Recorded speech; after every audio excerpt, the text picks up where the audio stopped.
Welcome to Exploring the Paranormal. Hosted by Heather Leigh, PhD, Exploring the Paranormal offers a new, fresh look into paranormal research. Join Heather as she discusses some of the many haunted locations worldwide, discusses why these locations are haunted, hear from paranormal researchers about their personal experiences at these locations. Additionally, Heather takes a journey into the science behind the paranormal, discussing topics such as thermodynamics and the Heisenberg principle and how they both affect paranormal activity. Now, your host of Exploring the Paranormal, Dr. Heather Leigh.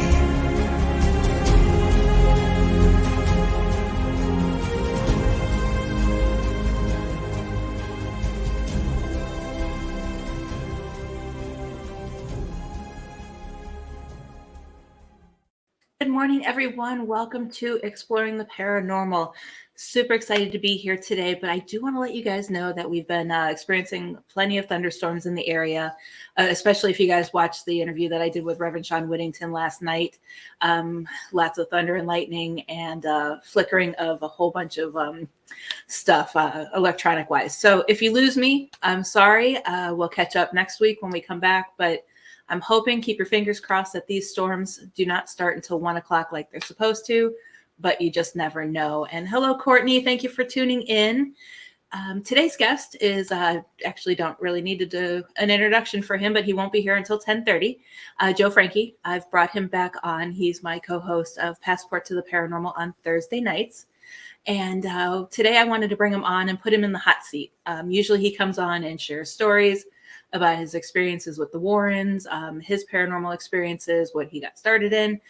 Today I'm going to change things up on him, and he doesn't know that yet, but I'm going to be tossing a whole bunch of different questions at him, such as what are his thoughts on the tech tools, non-tech tools, science and the paranormal, and a whole bunch of stuff like that. So if you guys have any questions you want me to toss at Joe, feel free to put them in the comments, and I will add them to the list.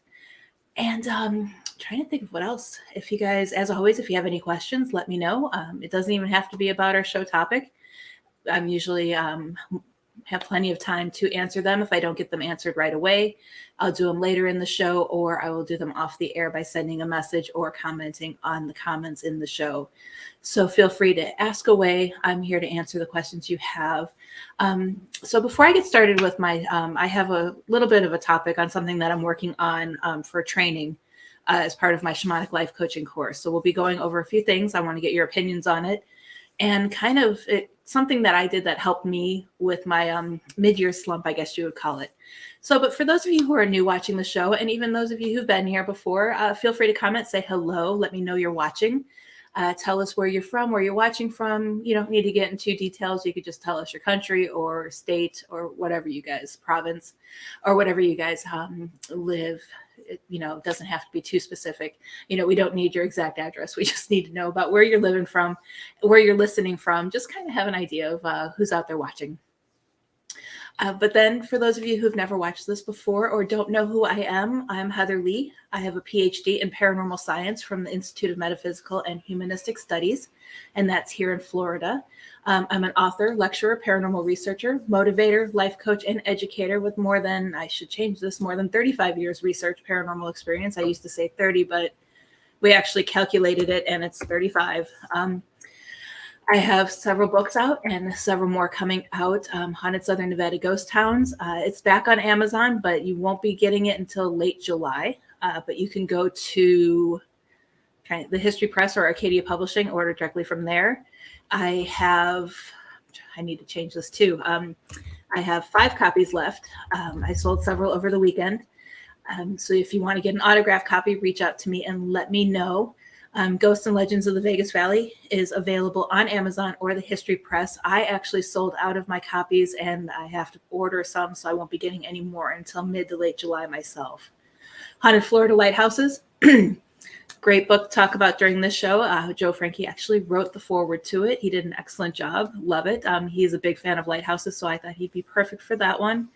And then either later this year or early next year, Haunted Florida Ghost Towns will be out, as well as I just started writing Haunted Florida theme parks, or not theme parks, roadside attractions. So those will be projects that I'm working on. So stay tuned for updates on that one. For those of you who also follow Ghost Education 101, we have tomorrow's special guest, Johnny Zaffis, will be joining us to talk about his haunted collection, some of the things he's done, some projects he's working on, and his tips and tricks on helping clients, because he does still help clients. And then, of course, you always can watch myself and my team in action on Real Haunts Ghost Towns and Real Haunts 3. So make sure you also stay tuned, because there are some things behind the scenes working with motion picture video that may be coming out in the next year or two. So make sure you stay tuned for that. If you hadn't had a chance to watch Ghost Adventures Lake of Death, make sure you check that out, and you might see someone you recognize in there partway through. That was actually, even though I wasn't there filming with them, that was a lot of fun to film and get that ready. And as I mentioned earlier, Passport to the Paranormal will not be airing this week, but we will be returning June 29th. It airs Thursday nights at 10 p.m. Eastern, 9 p.m. Central. And on the 29th, we have special guests, the Children of the Paranormal. So we're going to have my son and then Joe's twin daughters on the show to discuss what life was like to be raised by a paranormal researcher. Okay, and also, Joe, can't believe it's in like a week and a half, but mark your calendars, TMCC, the online classes I'm teaching, registration opens July 1st, and I'll be posting the links for that on September 25th. I'm teaching the ABCs of Paranormal Research, and on October 9th, I'm going to be doing the Ghost Hunting 101 classes. So make sure you keep an eye out. I will be sharing all of this on my Facebook pages, share it during the shows, and a whole bunch of different things. Can't keep up with I'm working on it, Courtney. I can't keep up with all the books I'm putting out, and I can't really talk about some of the other book projects I have, but there's several others that will be coming out that are not tied with the History Press. So that list is just going to keep getting longer and longer. So but I hope anybody who's gotten the books that you are enjoying them as much as I enjoy writing them, because it's a lot of fun. So real quick, I wanted to kind of, like I said, change things up a little bit. I'm not going to be talking about paranormal before Joe comes on. But I did receive a question from someone. She reached out to me, Colleen had asked, that she had mentioned that she had gotten far behind on her goals, and she just feels stuck, like she doesn't know what she's doing. And she wanted to see if I had any tips, tricks on getting remotivated and achieving her goals before the end of the year, because I cannot believe that we are already halfway through the year. It's unbelievable. So I made a list of different tips and tricks that everybody can use. So even if you haven't set a goal for this year, I mean, you can still use these tips and tricks to achieve your goals for the end of the year. And I always tell people having goals is a great way to keep you motivated, whether it's in life, in work, or whatever you need to do, whether it's finances, health, business, or anything like that. You can set these goals and get there. And they could be as small as, I have one friend who she's trying to monetize her blog. And one thing that she does is she sets her goals in little chunks. Like by March, she wanted to have, 50 new followers. And then by, June, she wanted to have 75 new followers. And she keeps upping it until she reaches her goal at the end of the year to be monetized. So she's been doing that. And you can even also set your goals as, you want to save $5,000 to go on vacation. And anything like that can happen. Or you want to set a goal to either go back to school or change career paths. And there's so many different things that we could do. And goal setting helps keep us focused and getting to our goals either faster or more efficiently. So some of the tips that I want to offer is mid-year, I always tell everybody to go back and reevaluate your goals and get back on track. Of course, I don't want anyone to compare themselves to others. This I am extremely guilty of. The only person I keep telling myself, the only person I need to be in competition with is myself. Can I do better than I've done in the past? Just because someone else is moving faster or getting things that you want faster than you are doesn't mean you're not going to. So don't compare yourself. Go at your own pace. Everybody has a bad day. Everybody has, roadblocks. And that's what the mid-year review is all about, is identifying those roadblocks and moving past them. Again, don't worry if you're behind. There's still plenty of time to get back on track. Don't beat yourself up over it. I'm guilty of that as well. I always say I need to take my own advice sometimes, but it's hard. I get it. So you should review your goals mid-year and look at your progress. Instead of just saying, hey, I wanted to do X, Y, and Z, say, okay, I want to do X, Y, and Z, but how far have I, how close am I? How far have I come? And make sure you have your goals from January that you wrote down. Or if you didn't write them down, now's the time to write them down so you have them. Because it's always a good idea to have your goals and your progress and everything written down so you can map it out. I want to offer a 7-day progress challenge. And this is one thing where you break your goal review down into 7 different days. So you're not doing it all at once, and limit your time. Because if you spend, 3 hours or more, dwelling over why you haven't hit your goals, that's not going to help you. I would say 30 minutes to an hour max a day for each one of these tasks.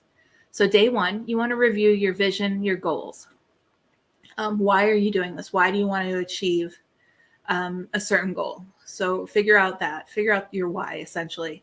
Then check your goal progress on day 2. Check from where you started, to where you're at today, and mark that down, and also determine how much further you have to go. On day 3, take a good look at your habits and routines and identify any areas of improvement or any areas that are blocking you from achieving your goals. What's preventing you to do it and how can you improve that? Day 4, get organized. I actually did this upstairs in our bedroom this weekend. I took 2 days, and this one may take a couple days or more than just an hour. Clean up your workspace, clear clutter from your home, set things up the way you like it. Make sure you can streamline any process you have, whether you work from home or, even streamlining your process in the kitchen. Getting rid of clutter in the kitchen can make cooking dinner easier and no time is wasted. Day 5, continue organizing and check something off of your to-do list that has been there for more than 30 days. So if you have something on your regular to-do list, look back at it and figure out what's been there the longest, or at least for 30 days. My to-do list, I have more than 100 things on there, and some of the stuff is 2 years old just because I keep pushing it off, and it's simple stuff. So I really need to, like I said, listen to my own advice. So do that. Or, even you could challenge yourself to, do 2 simple things. Or if you have a whole bunch of little things that you can do, that won't take you more than 5 or 10 minutes each one, challenge yourself to do 5 or 10 in a day. And then continue with that challenge. You can also challenge. I know people who look at their to-do list in chronological order, and once a day, or you can even do once a week, they go to the bottom of their list with their first item that they've added, or at the top of your list with the first item that they added, depending on how you organize your to-do list. And they look at the oldest item and they do that once a day or once a week. And that helps make your to-do list a little bit smaller, and unless you're adding to it like I do every day. Get your planner and set yourself up for the next 6 months. What are you going to do to get to your goal? How are you going to do it? One thing that I do is, like Monday, I have my Patreon day. I have podcast day where I prepare for my podcast for the week.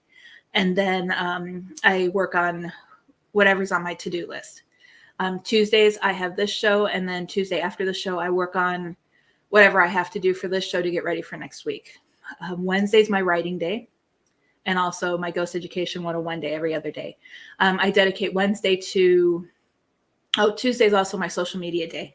But Wednesdays are dedicated to writing my blog for the next week, working on the books that I'm working on, and researching. Thursdays I dedicate to my my magic stuff. So Touch of Magic, which is Paranormal Society, and other projects that I'm working on with Marissa. And then Friday is my Beachside Apothecary, where I have a booth and then make things that I put in the booth and things that I take to events with me, whether it's my little spell jars, my light up wine bottles. That's basically my craft day and getting that business organized. So you can see I have everything divided in chunks. And if there's ever a day where I have free time and I'm done with everything, that's when I go back to my to-do list and I start checking off different things in there. And then day 7 is put a system in place. Like I said, that daily routine is a great system to have. And also try to find an accountability partner, a friend who you can share, You're openly share your goals with someone who you can cry to when you feel like you're stressed out over your goals, and then someone who you can listen to and help them. I know I have one friend, we haven't done in a while, but we used to be accountability partners, and we would talk once a week and just to check to see where we're at on our goals. So it's a whole bunch of different ways and things that you can do. And Courtney, focus on one thing at a time. Two, don't mash it all into one day, of course. Yeah, I always joke that there's not enough hours in the day, but there is enough hours in the day if you break your tasks up to real reality and doable goals. So then some other additional tips that I have is get yourself a goal book.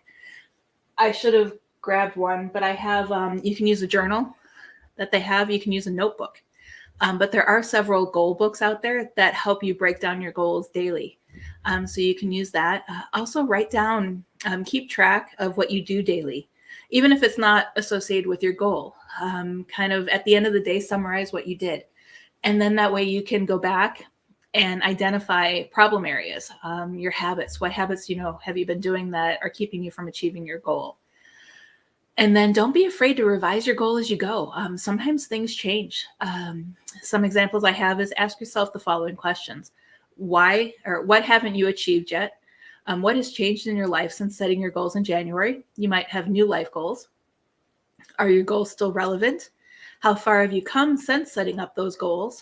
How much further do you have to go? Where do you need to go from here? Are you prepared to put in the effort to achieve your goals? And that's an important one because not everybody is willing to put in the time and effort to go for their goals. And what might stop you? A lot of people, it's time. Some people, it's money. If money's, in order to achieve your goal, you need money. Others, it's motivation and it could even be lack of interest or, just a whole bunch of different things. And that's when you need to revise your goals. If you definitely have a lack of interest to do anything to get that goal done. How will you overcome and what might stop, how will you overcome what might stop you? And are your goals still achievable? I mean, let's say you had a goal to get, I'm just throwing this out there because I hear it from a lot of people. Let's say you had a goal to set 10,000 followers on TikTok by the end of the year. And if you review your goals and it's November and you've only gotten 100 followers, that 10,000 might not be a real achievable goal. So you could always reset your goal to a lower number. You could also reset your goal to another time frame. You could also, just say, okay, well, I didn't do it, this time around, but I'm going to definitely do it by, X, Y, and Z date. And then yes, hang up inspirational signage. That's one thing I don't have on the list, but I always tell people you can put sticky notes on your bathroom mirrors, on the refrigerators, and everything like that. But rewrite your goals down, even if they haven't changed. If you still have the same goals, just rewrite them down. It just enforces what you have to say. Use the SMART system. Make sure that your goals are SMART. Actually, I'm like drawing a blank on that one. Let me just make sure. I'm sorry, guys. I just want to make sure that I wrote that down right. Oh, specific. I knew it wasn't. I wrote down SMART and it's like I was drawing a blank on it, but make sure that it's specific and that it's very detailed, measurable. How can you track it? Is it trackable? And that an example would be, like getting followers on social media or earning, $5,000 from a side hustle or anything like that. Is it achievable? Is it something that you have the tools and the abilities and the know-how to achieve? Is it relevant to your life?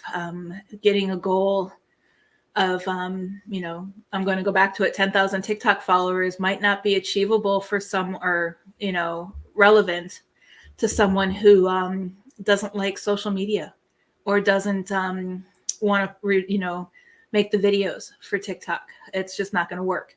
And time bound. Make sure you put a deadline on when it's going to happen. And then we mentioned it earlier, work out your timeline for the remainder of the year. Write positive statements in present tense. You can do this on the Post-it notes or the signs that you hang around their house. You can also do this in your journal or your goal book. An example would be, you're envisioning yourself at the end of the year.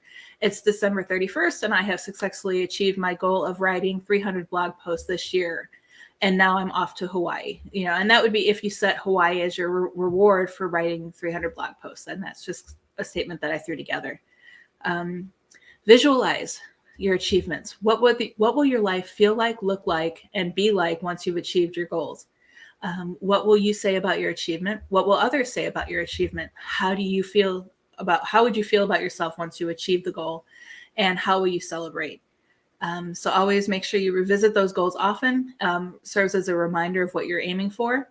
Set rewards for achieving your goals. Even if you break your goals down into smaller chunks, set small rewards. I used to reward myself with, Starbucks coffee, dinner out, weekend getaway, buy a new outfit, do for your smaller goals, and then have one big, really good goal, like either a big vacation or buy yourself something, more expensive.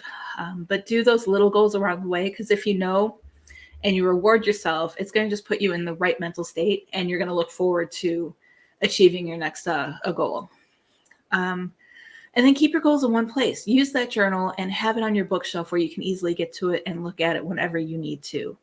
A few things to remember before we wrap up this topic is that you are not defined by your goal process.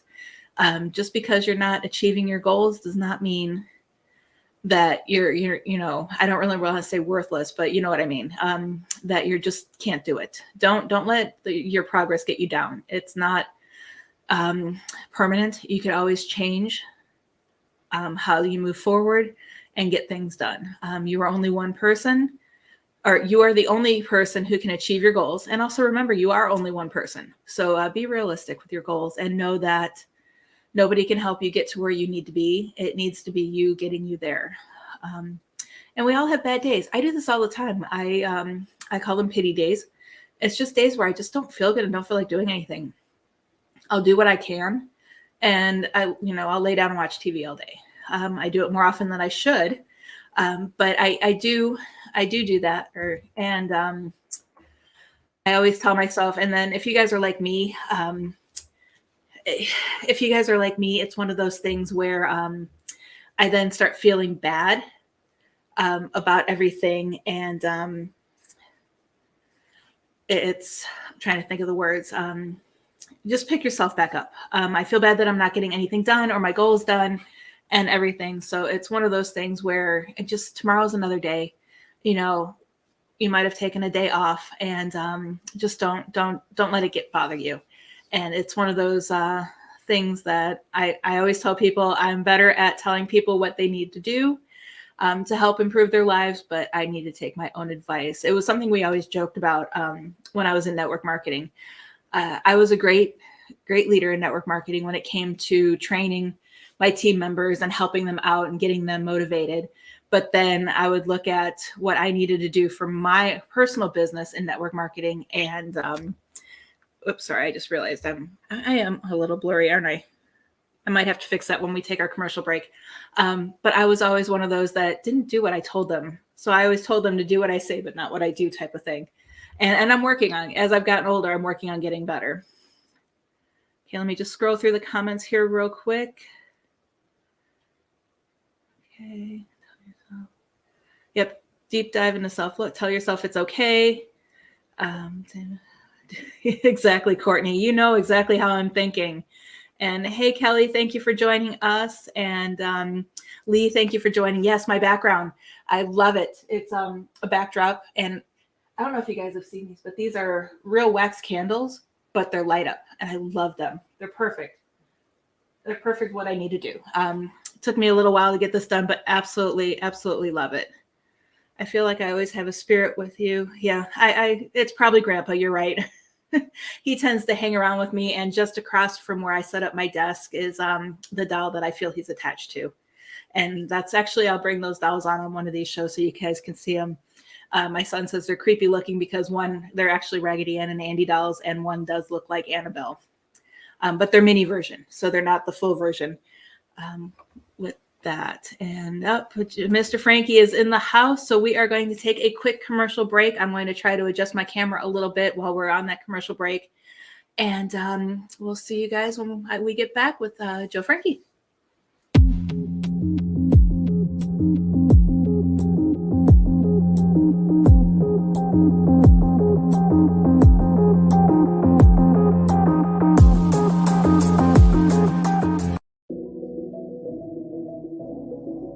No matter the questions, Ellie Weisencell can help you find the answers. Ellie is a gifted intuitive and a natural energy healer, which she applies using the body code and emotion code healing systems, among others, to help you achieve balance for your best results. Are you looking for more clarity about which direction to follow with your life, health, or career? Let Ellie guide you. As a psychic, Ellie can provide clarity to the path you are on, so you may use your free will to change the direction of your life. Are you wanting to communicate with a loved one who's passed? As a certified psychic medium, Ellie Weisencell can connect you with your loved ones on the other side to facilitate healing or offer closure. To schedule your appointment with Ellie, look her up on Facebook at Ellie Weisencell Psychic Medium or email her at elliewisencell@gmail.com.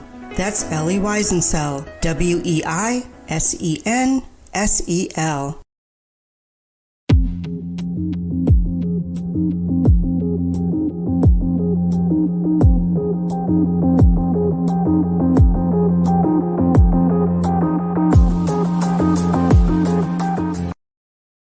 Hey everyone, I am back with Exploring the Paranormal and super excited to bring Joe Franke on.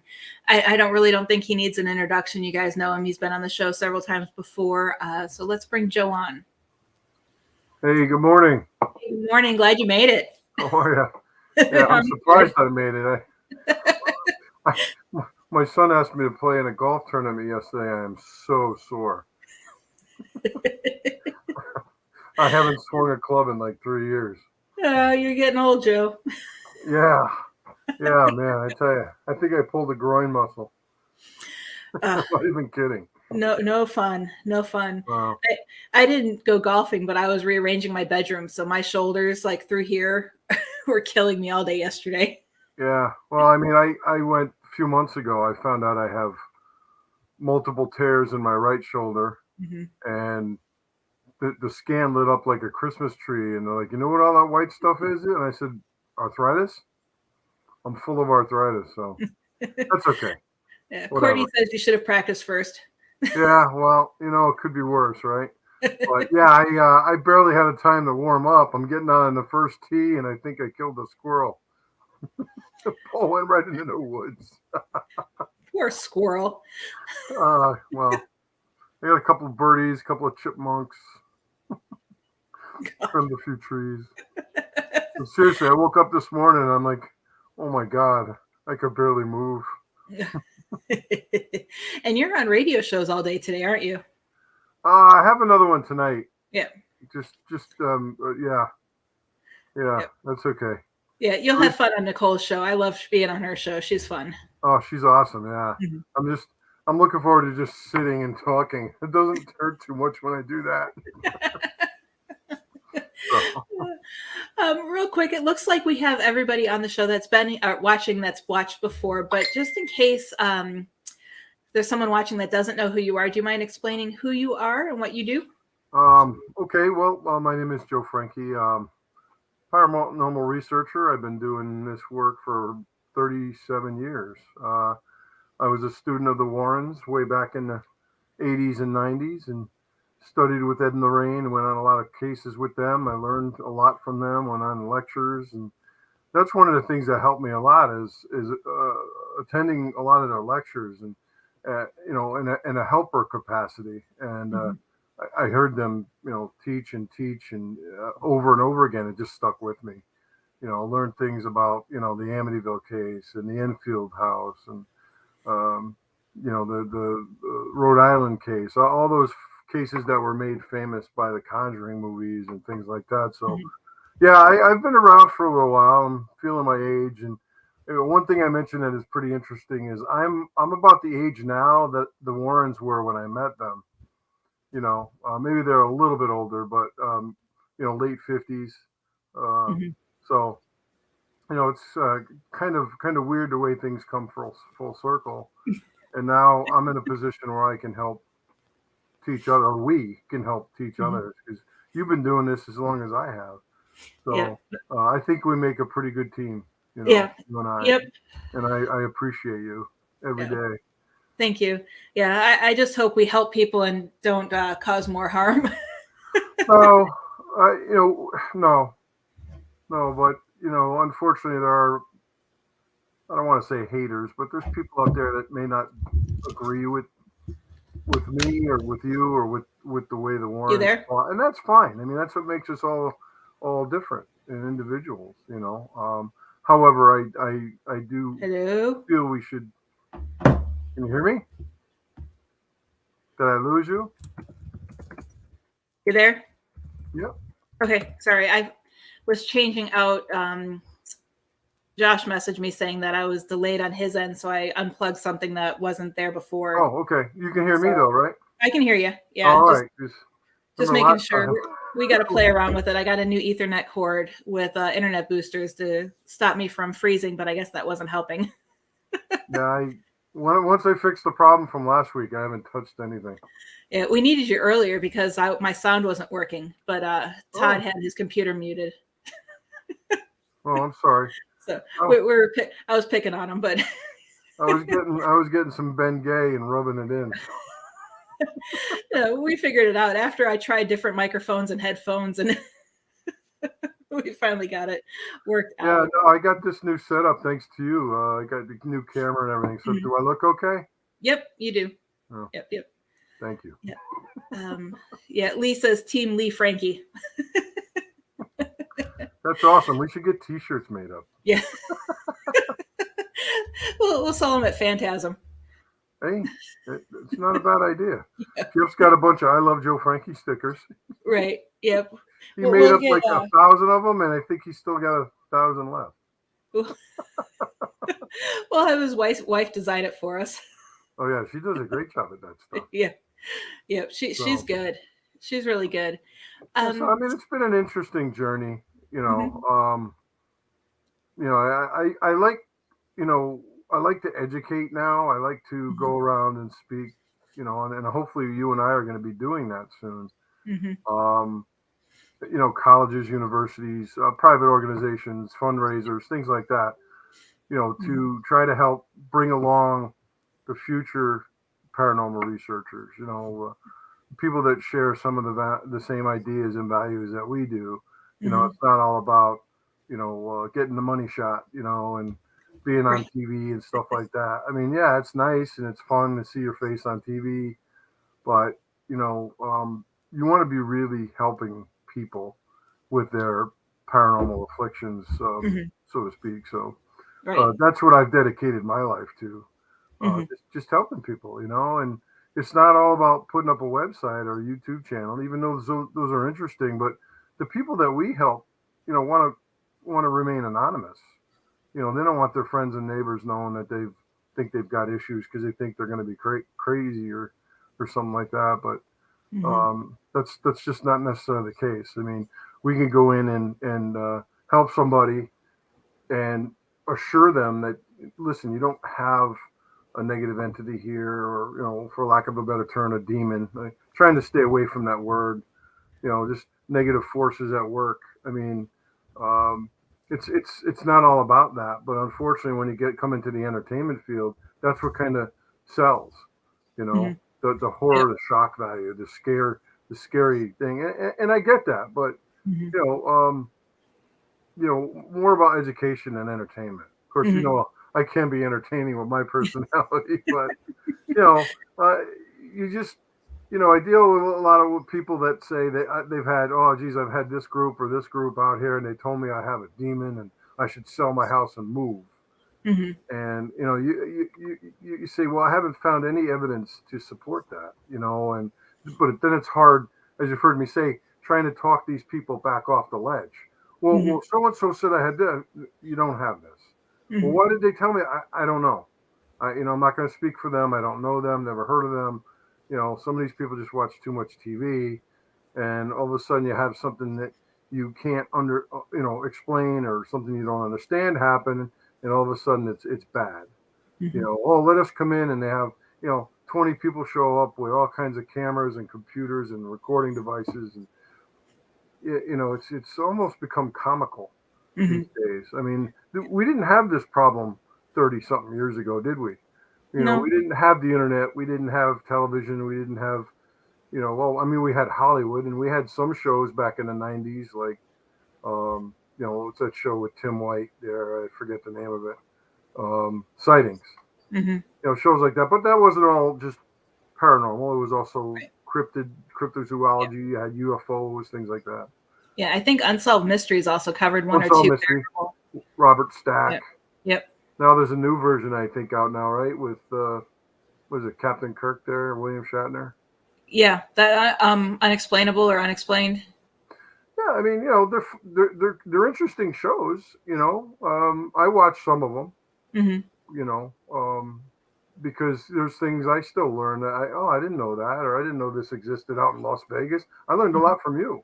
The tunnels and caves out in Las Vegas, Mhm. and I'm sitting there salivating, saying I'd love to go in there.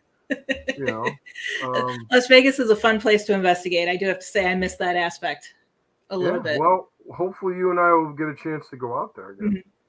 Yep. And Yeah. I've got a long bucket list myself of places I haven't been to. Mhm. I'd love to go overseas and see some of these catacombs, and Yeah. these castles that allegedly have spirits, and I'm sure they Mhm. probably do. These things are centuries old. Yep. You know, Yep. so I mean, I just think that would be very fascinating, just for the scientific and educational aspect of it. Mhm. Like you really want to understand, the history of the place and what happened here, and you hear all the horror stories, and some guy gets stuck in put in an Iron Maiden for God knows how long. That's all cool, but did that really happen? Right. Yep. Probably, but I'd like to understand. Okay, well, what does someone have to do to get put in an Iron Maiden? Or putting on the stretching device, whatever that's called. Mhm. You Yep. know, um, and do these souls still haunt the Mhm. walls of this establishment? I mean, Yeah.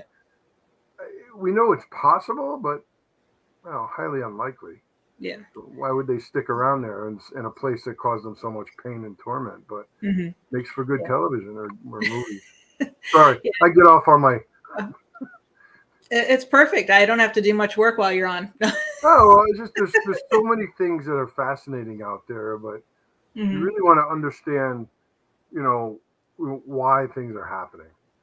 I always tell the people I talk to, say, ask the basic questions: the who, what, when, where, why. Mhm. Why is a question we may never know. But we can theorize why based Mhm. on our knowledge and experience. But I guess we'll never know for sure in this lifetime. Maybe on the other side, wherever that is, or wherever you believe that is, we'll get some answers. Mhm. But that's what fascinates me. That's what keeps me going. Yep. No case is the same, albeit they're similar sometimes. Um, Working on a case now for someone actually here in my town. Nothing really major, but they had uh, uh, some activity that can't be explained. Mhm.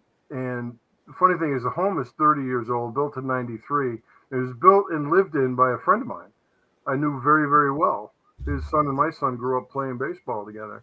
And he lived there with his family for 27 years. They just sold the place in 2019. Young couple bought the house, moved in. About a year and a half ago, they had their first child. And the child, I guess, is seemingly bothered by something. The Mhm. child is still very young and can't really articulate what's going on, but the mother I spoke to, she's pretty frantic about her child. Obviously, Mama Bear, that's your Mhm. child. Oh You yeah. want your child to be protected. And she's like the child, and they have a little dog that seemed to be looking off into a particular area of the room or something, and Mhm. start crying and seem to be unconsolable. Like they're very upset. The dog is shaking, running, hiding under the bed.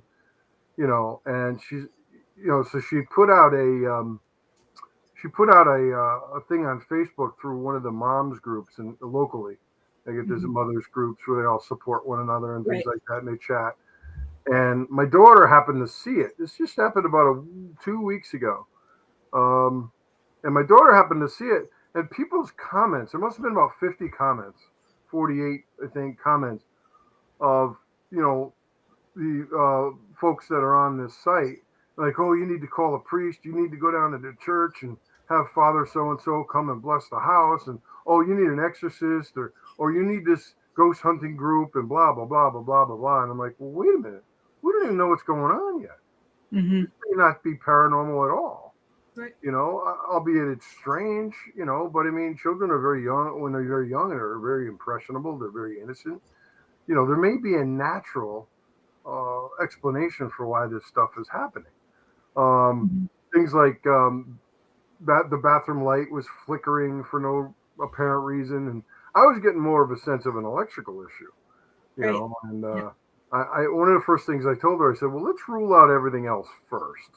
I said, have your husband have the electrical system tested. Make sure it's properly grounded. Make sure it's the wires are shielded. There's nothing frayed. Hey, you might have had a mouse in the wall that chewed through the wiring or something. You just never know. So I talked to her for a few days on the phone. I haven't even been there, and the house is less than a mile from me.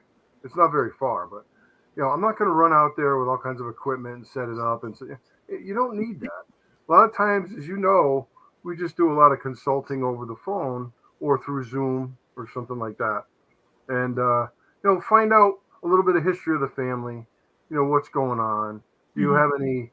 Have you had anyone pass in your family recently? Which she had, a grandmother, and she also had an old bedroom set that was handed down through generations that belonged to the grandparents.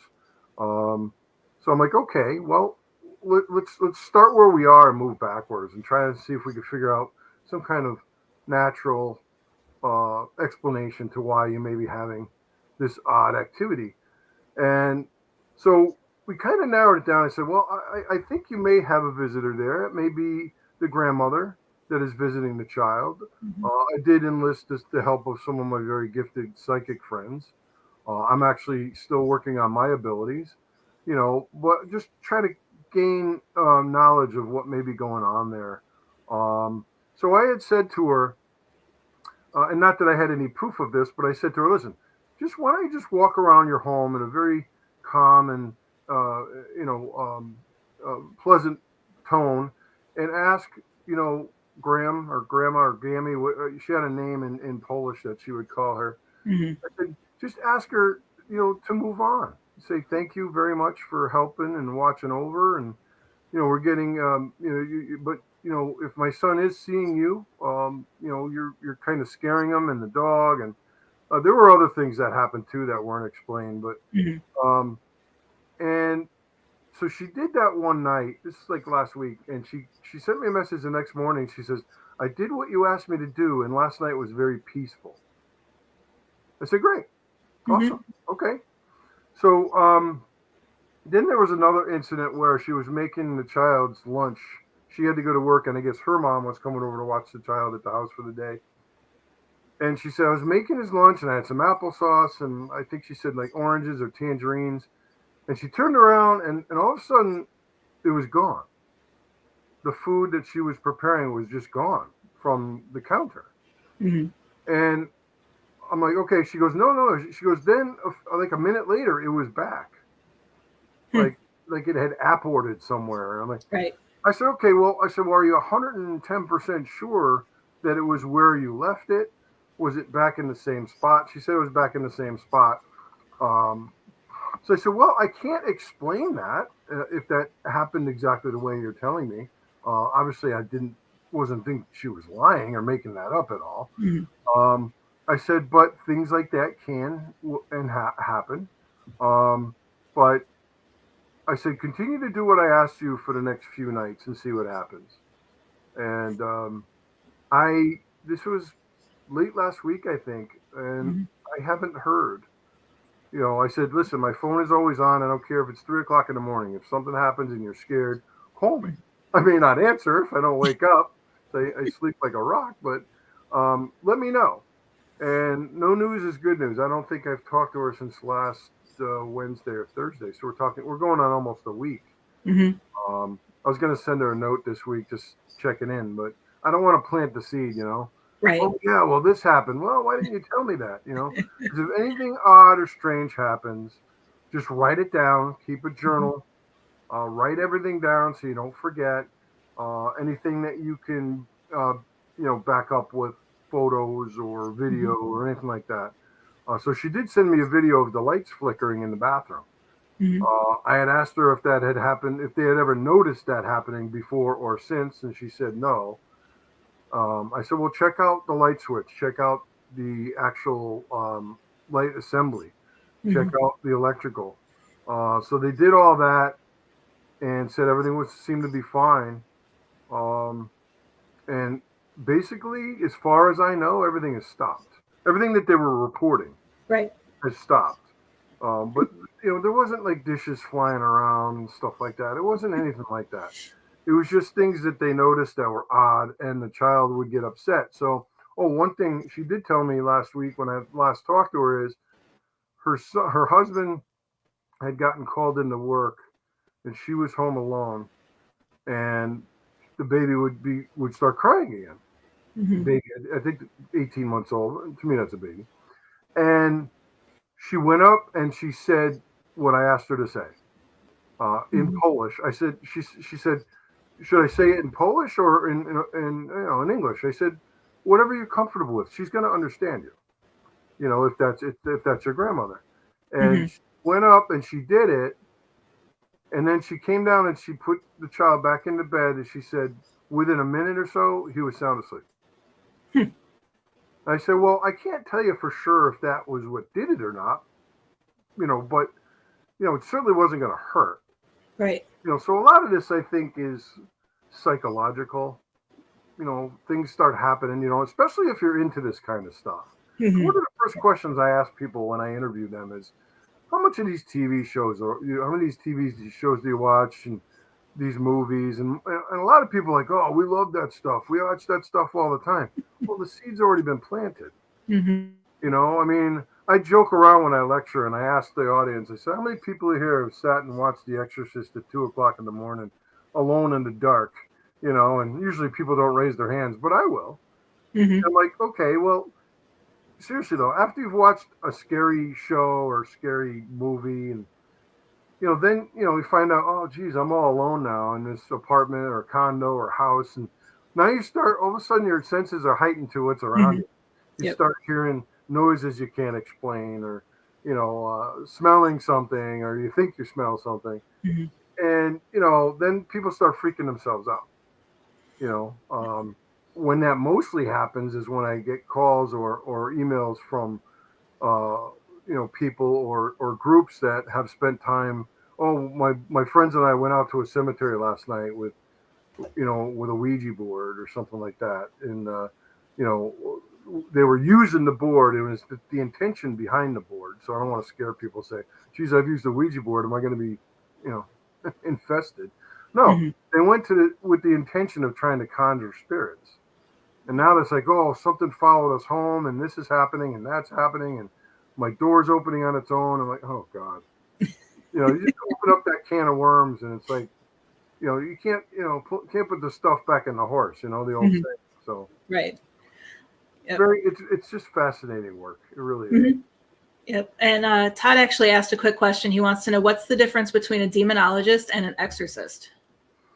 Well, a demonologist basically is someone that studies demons. An exorcist, in my opinion, because I'm Roman Catholic, every faith probably has a form of exorcism.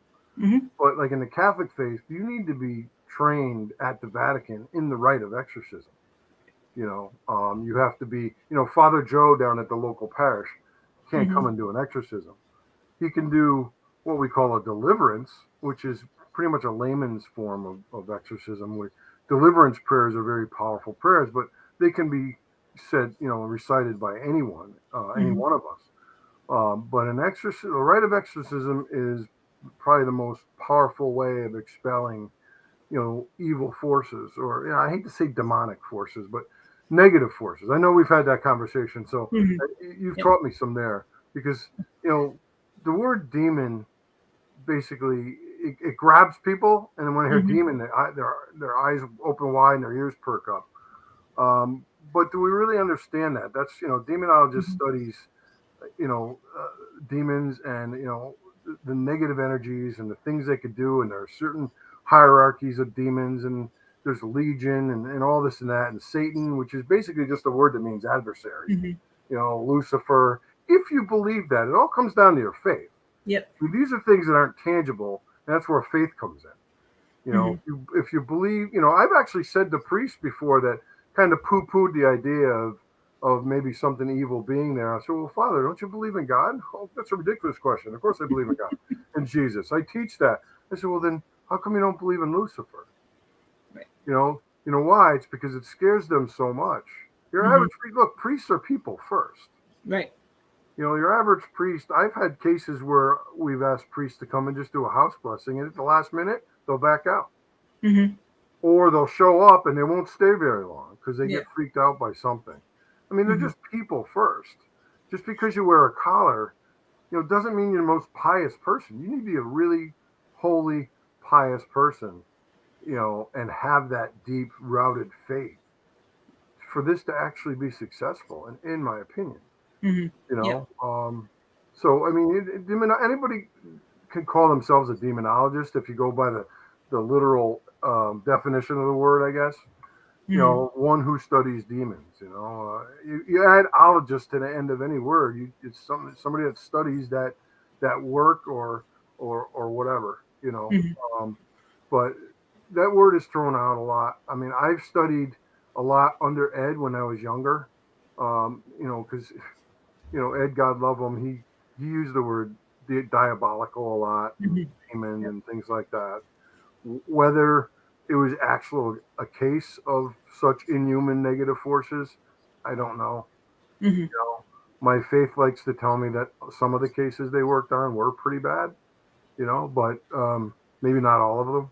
Right. I mean, much older and wiser now, and I'm capable of independent thought. But no, it's a very good question. But Mhm. if you look up the literal terms of it, there is a very big difference. Mhm. And there's a lot of people out there that claim to be exorcists. I mean, you've probably heard them. You've probably interviewed some of them. Mhm.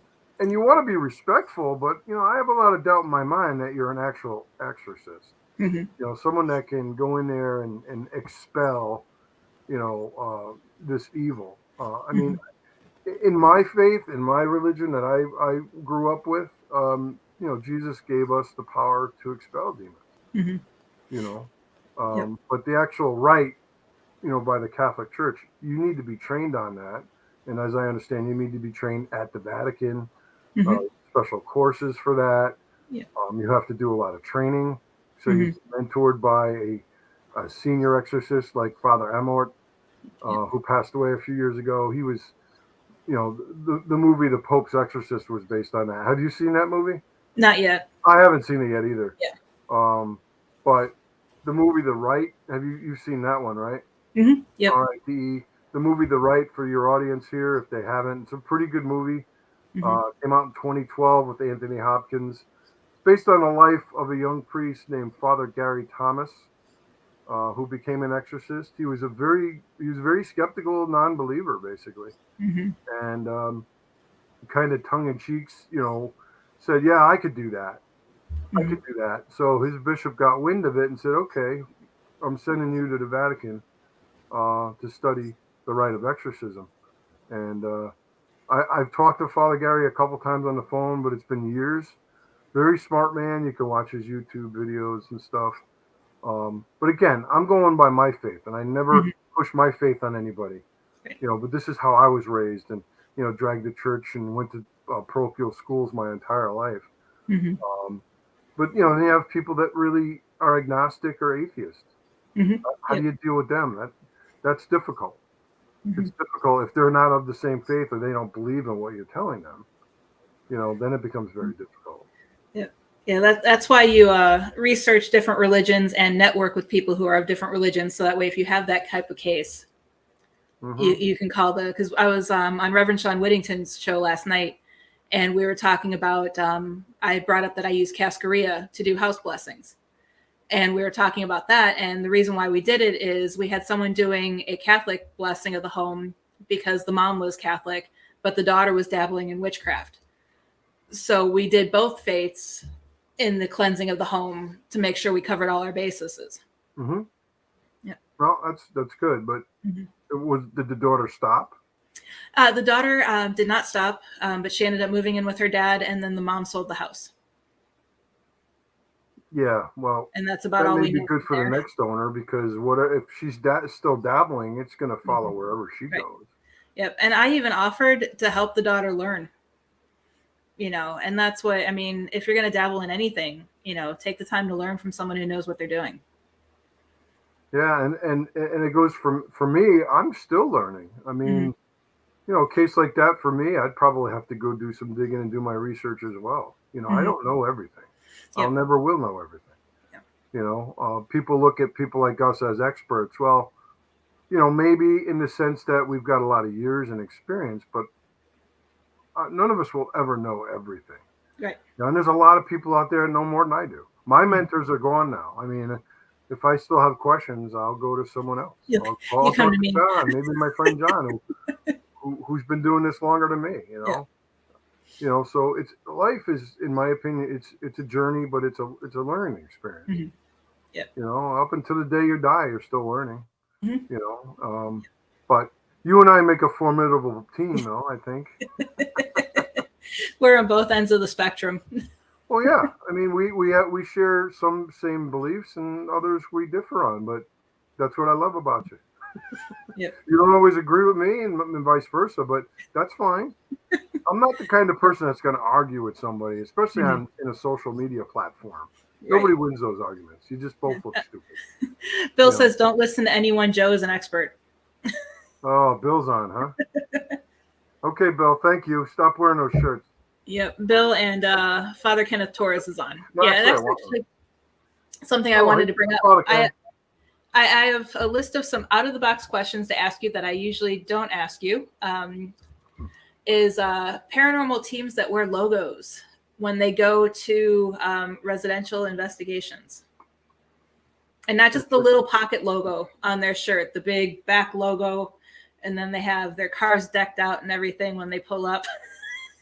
Bill's like, here we go. Yeah, well, this is where I get myself in trouble maybe with some people. I mean, all the opinions that are being stated now are Joe's opinions and not mine, so don't take it on. I mean, look, that's my disclaimer for the show.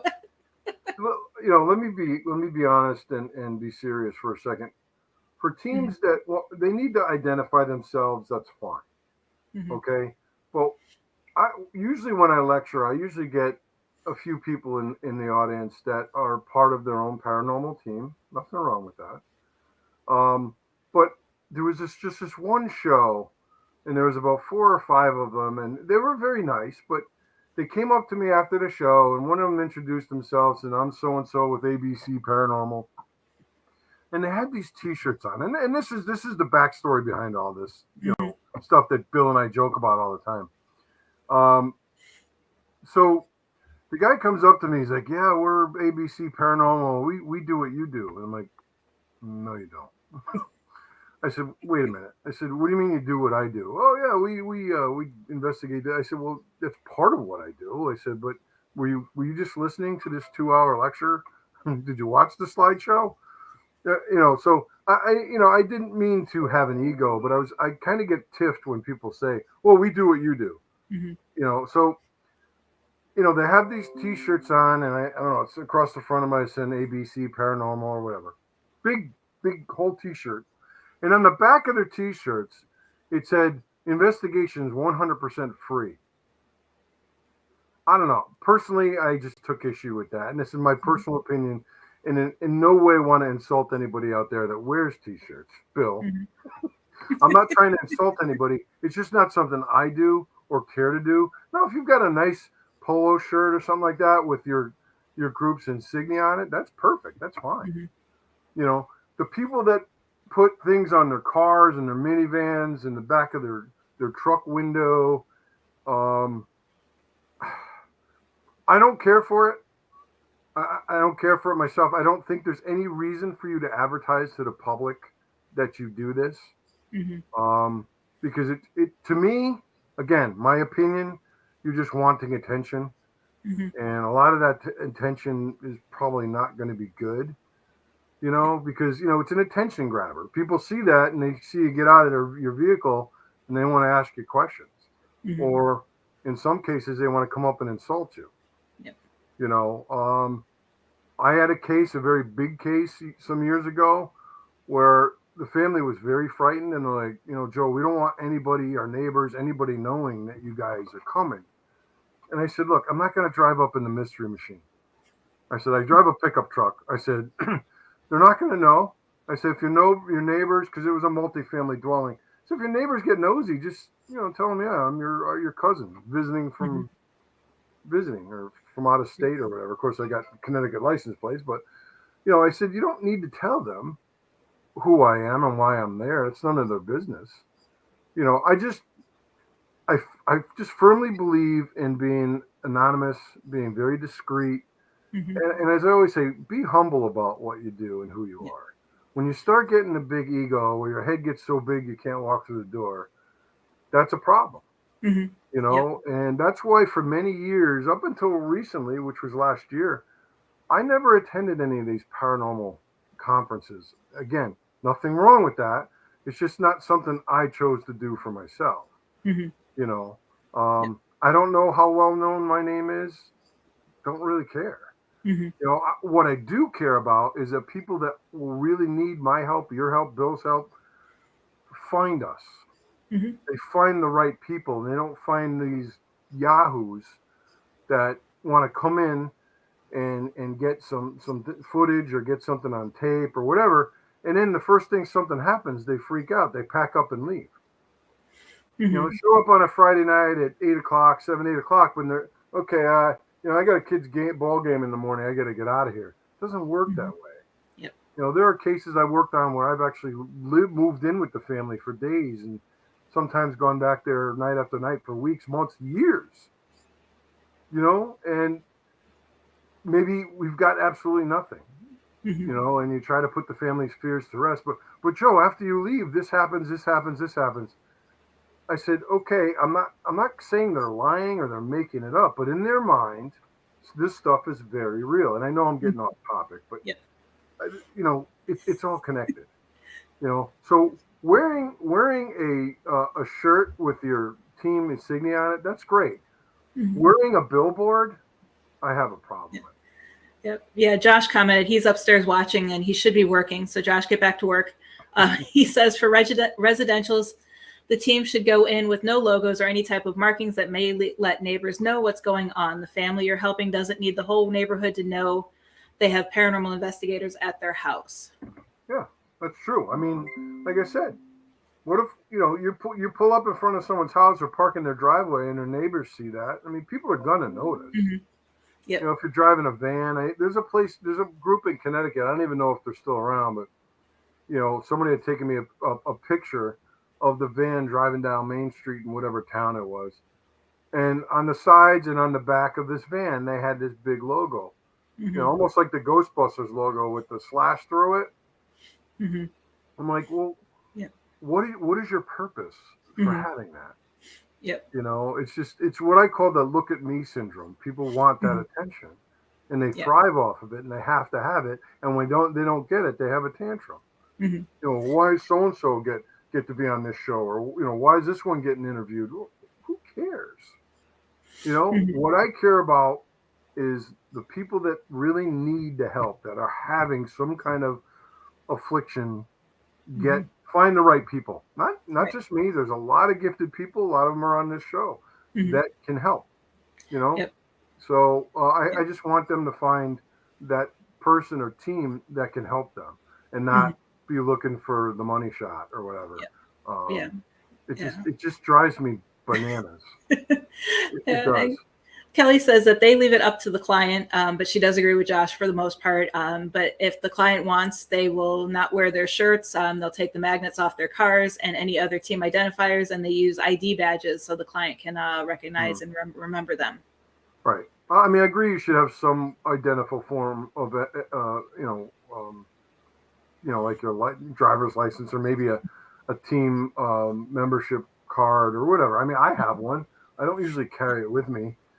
To be honest with you, it's kind of hanging up over here in my room. But I have one through the foundation that tells who I am and my picture on it and stuff like that with a line through it. So it's not all bad idea. It's just the people that drive around town with this kind of stuff. I don't understand what the real motivation is. I mean, are you hoping someone will see it and say, "Oh yeah, I think I have a ghost," and I'll call these people? That's not being in it for the right reason. Mm. If you ask me, again, all my opinion, and then there may be people that disagree, and I want to hear that, but be respectful about it. Right. I would never disrespect anybody for their beliefs. Bill and I tease each other about the shirt thing, but the shirts that Bill and his team wear, all kidding aside, are very professional. And there's nothing wrong with that. Although I have to tease him because he teases me.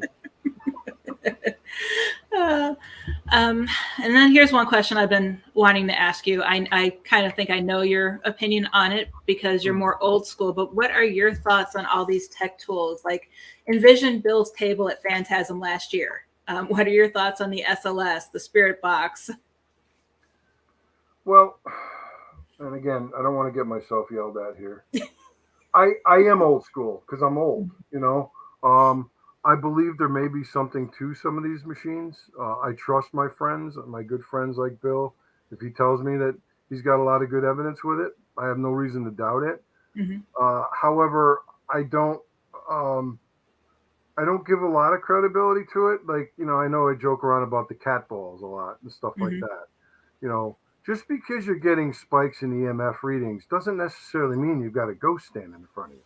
I mean, the world is just a big magnet surrounded by a magnetic field. I mean, it could suggest other things. We were on a case recently where we had some spikes in EMF in certain areas of the home that were unexplained. However, most of the spikes were coming from the side of the house where the secondary power lines came in, and they weren't everywhere in the house, but certain areas of the house.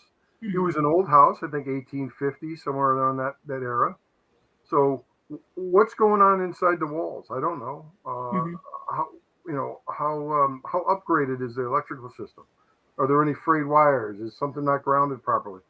There's a lot of natural or scientific explanations for this, but all you see on television and through the magic of editing too, but all you see is someone's asking a question and all of a sudden the lights go off and everything. I mean, whether that's true or not, I don't know. I mean, was it edited to look that way? I have questions. Right.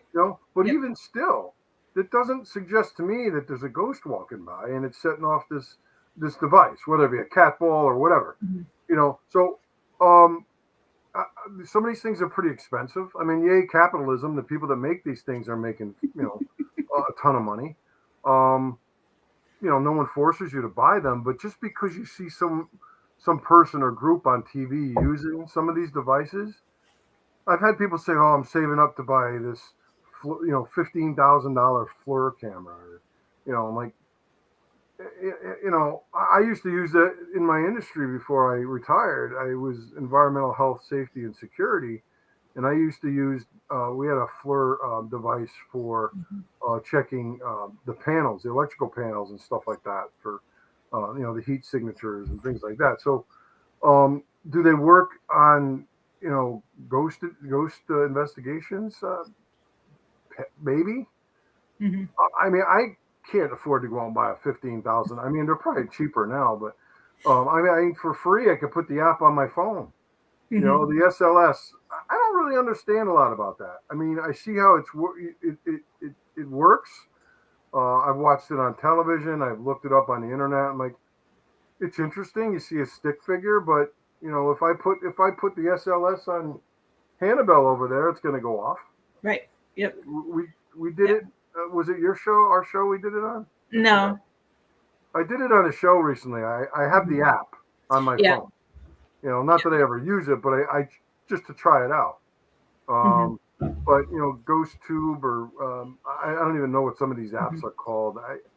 I just scratch my head and I don't believe in them. Mm-hmm. I believe that if there's something of intelligence that wants to communicate, it can do that. Yep. It can definitely do that. And it could do it through regular means, like Mm-hmm. if you're sitting there and listening to a recording, and I do that, I have recorders, I have magnetic tape recorders, digital recorders. If it's not a class A EVP where it's just clear as day, Mm-hmm. and you cannot explain where this noise is coming from or this voice or whatever, I discount it. Mm-hmm. I mean, you don't want to be listening to this sea of white noise and like, wait a minute, I think I just heard my name. Yeah, play that back. No, I don't buy that. Yeah. I think that if there's something that's intelligent that wants to communicate, that it can. Again, Mm-hmm. my opinion. Yep. Now, I'm sure a lot of people out there have gotten great evidence with some of these devices. Maybe it's evidence that I can't explain, but that doesn't really tell me that it's a spirit or a negative entity or poltergeist, whatever you want to call it. Mm-hmm. But Bill, God, he's got so much equipment. I was in awe. He did state that 90% of that equipment he doesn't use on residentials. I'm like, he drives around in an 18-wheeler with his equipment, right? and that's great. And a lot of this equipment does a lot of good, I'm sure. But I can't afford to buy the stuff. My wife would divorce me probably. I spent our retirement savings on ghost hunting equipment. That's why people buy. I have what everybody else has. I have video cameras and Mm-hmm. obviously my Canon camera. I just basically all of my tools fit in a suitcase. Mm-hmm. Yep. Along with my Bible and my crucifix and my blessed rosary beads, my rosary beads given to me by Lorraine. Mm-hmm. All this stuff because I have faith in this stuff. Mm-hmm. Yep. Don't always need to pull it out, but I never know what I'm going to experience. Mm-hmm. If I'm going somewhere, based on what people are telling me is going on, I'm going prepared. You should always go prepared. Yep. Hopefully that answers the question, but I don't give a lot of credence to it, but there may be something there. To me, it isn't scientifically proven. Mm-hmm. So. Yep. So I'm going to take that on the other side and ask you, what are your thoughts on non-tech tools such as spirit boards, pendulums, dowsing rods? Yeah, and I know why you're asking. Out of your head. That's fine. Again, because of my faith, I don't like any form of divination, like Ouija boards and tarot cards and even seances and spirit box sessions. To me, you're opening yourself up. Mm-hmm. To me, that's for divination is basically seeking information about the future using supernatural means. But it's like playing with the Ouija board, saying what are the 6 lotto numbers for tonight or something like that. I mean, believe me, if I thought it worked, I'd probably use one myself. But that's something that we refer to as doorways, opening doors that you don't know what's on the other side. Mm-hmm. I've had people, kids, teenagers, or kids to me in their 20s that used to use these things. And I'm like, well, we get a lot of information from the board and it answers our questions and blah, blah, blah. And, oh, well, don't worry. It's just the spirit of a little girl or a little boy or whatever. I said, how do you know that? Mm-hmm. I said, oh, well, because it told me. Okay. So it can't be something more sinister that's lying to you? Right. Just to gain your trust? It's like, what I tell people, it's like opening your front door and saying, hey, yeah, come on in. Mm-hmm. What are you letting in? Yeah. What are you letting in? And are you prepared to deal with the consequences, of what you just let into your life? Mm-hmm. You let not so much let in your home, you let in your life, and then people get attachments that they can't get rid of. And then they call people like us, and they're like, I need you to get rid of this. I said, no. I'm not going to get rid of anything. You're going to get rid of it. You brought this upon yourself. I will help you. I will guide you. I will educate you. I'm not going to come in with a proton pack on my back. It doesn't work that way. That's TV. Oh, maybe Bill has one. I don't know. That's what he said. He says for once he wants to actually go to a client's house with a proton pack on. I can see him doing that. Can we get those on the internet? Maybe, I don't know. Everything. Well, contact that Ghost Busters group here in Florida. Amazon. Borrow one of theirs. Yeah, the ones with the costumes. Yeah. Those guys are cool. Yeah, they I are. want one of those actually. There, it's they've all added me as friends on Facebook, and I love following their little adventures. They go to different conventions and farmers markets, and so You know, I thought that was so cool last year when we saw those guys. I think we had our pictures taken with them. yep, That's really neat. But yep. when you put all kidding aside and you're serious, I tell people, look, don't spin the wheel and take a chance. Why should you? Because you're just putting yourself, your family, your home at risk because you don't know what you're inviting in. Yep. I've seen too much of it. I've worked on a bunch of Ouija board cases throughout the years, and we just there was one case in Danbury, Connecticut, where we tried to burn the board and it wouldn't burn. I mean, literally, we doused it with lighter fluid. They put it in the grill, and the outer edges burned, but the board itself would not burn to the fact where everything would get black and you couldn't see the writing anymore. And I was like, oh my God. And Ed was still alive at the time. And I called him. He's like, yeah, you need to take that in the backyard and dig a hole. He goes, dig a hole about 3 feet down, consecrate the ground and bury it. Okay. Well, that's how I learned. Yep. I bet that board, if you dug it up today, it'd probably be intact. So, that was probably 30 years ago. Yep. I don't remember the address, but I remember it was in Danbury. I remember the town, but I don't know, Spring Street or something. But these kids, and they were young. They would use the board just about every night to ask questions about their futures. And one of the girls in particular kind of got very withdrawn. She was very withdrawn, and then she would get scared, and she was begging and pleading them to stop using the board. And they wouldn't for some reason. Finally, they called us, and I said, "What are you using it for?" And I said, "Oh, well, we want to find this out." I said, "Get rid of it." I said, "Let's get rid of it." And like, well, would you take it? And I'm like, "Oh, I don't want it." I mean, there's a lot of people like, "Oh man, I'll take it. I'll buy it from you." No, this isn't a game. There are people out there that buy and sell them, collect them. What's the point? Yep. What's the point? Like I said, in my opinion, what's the point? So we buried it. We left it there. The kids were in college. Then they went to WestCon. They graduated, became adults. I don't know what happened to them. I didn't keep in touch with them. Hopefully they're fine today and maybe have their own families and maybe preaching to their own kids about not using this kind of stuff. But I have a lot of friends that use this stuff. And maybe they use it successfully. I'm not comfortable with it. I'm not comfortable with it. Say, well, I've been using this for 20 years. I'm like, yeah, well, you know what? Spirits don't come on your time. They come on their time. And maybe something will happen way down the road in your life, and 20 years later or whatever, and you're never going to go and say, geez, I used the Ouija board when I was 15 years old. This must be why. Must be why this tragic event happened. Right. You're not gonna go there. Yep. But Josh wants to know, isn't an EVP session just a different way of opening the doorways, similar to a Ouija board? it is. The board is just a game. It's the intent behind it. You don't need a board. You can make your own out of cardboard and paper. Yes, in my opinion, a spirit box session is you're inviting these things in. Is there anybody here? I mean, you see it on TV all the time. Oh yeah. Anybody here wants to communicate with me? Why? Who are you? I would have laughed if Hannibal fell off the shelf at that moment. Well, I've had stuff happen during interviews. That's Jeff. Something happened with my ghost over here when we were on an interview, a year or two ago. I mean, weird stuff does happen around here, but I don't give it recognition. Yep. If I feel that there's something bad here, I'll just say, get the F out of my house, or I'm going to make you do laundry.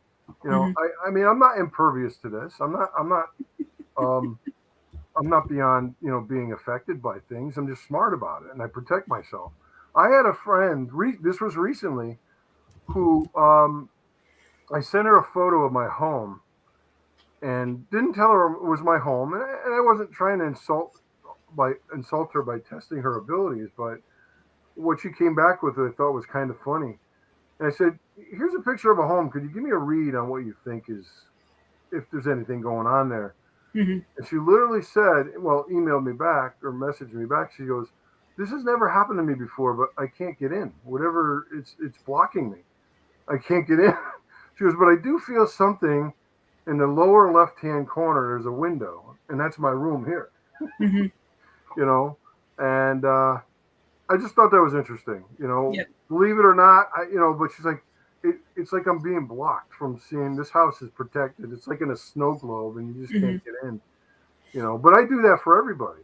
Yep. And I tell people, well, one form of protection is to envision yourself in a bright light, just like you're in the middle of a snow globe and nothing can Mm-hmm. penetrate it.